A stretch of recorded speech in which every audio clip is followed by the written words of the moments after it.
এই মসজিদে আমরা যারা আছি আমরা প্রত্যেকে মারা যাব, আমরা কেউ থাকবো না।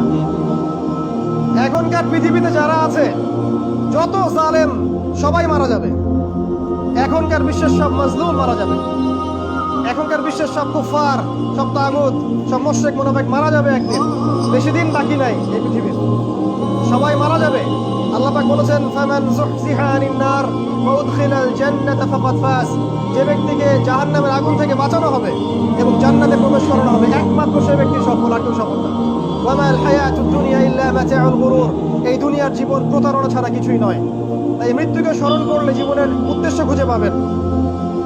আপনি এভাবে লাইফস্টাইল লিড করে দুনিয়ার জন্য বাঁচতে পারেন, একসময় আপনি পৃথিবী থেকে মুছে যাবেন, ইতিহাস আপনাকে মনে রাখবে না, আল্লাহ আপনাকে মনে রাখবেন না।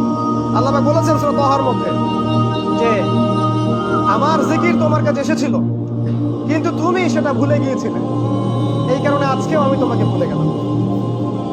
ওয়ামান আ'রাদা আন যিকরি ফাইন্না লাহু মাঈশাতান দানকা ওয়া নাহশুরুহু ইয়াওমাল কিয়ামাতি আ'মা। যে ব্যক্তি আল্লাহর জিকির মানে আল্লাহর এই শরিয়া থেকে সরে যাবে, আল্লাহ পাক তাকে অন্ধ করে তুলবেন কিয়ামতের মাঠে। সে বলবে, রব্বি লিমা হাশারতানি আ'মা ওয়া ক্বাদ কুনতু বাসীরা।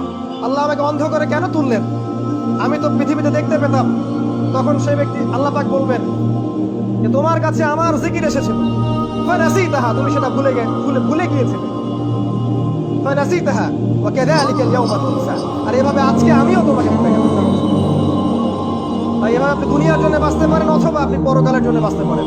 যদি আপনি পরকালের জন্য বাঁচেন, আল্লাহর জন্য বাঁচেন, তাহলে আপনার স্লোগানটা হবে এমন, ইন্নাস সালাতি ওয়া নুসুকি ওয়া মাহইয়ায়া ওয়া মামাতি লিল্লাহি রাব্বিল আলামিন।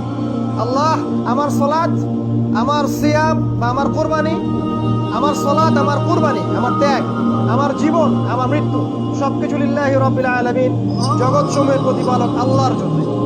যদি আমরা আল্লাহর জন্য বাঁচতে চাই তাহলে আল্লাহ এবং তার রাসূলের সমস্ত বিধান মেনে চলতে হবে। That's all.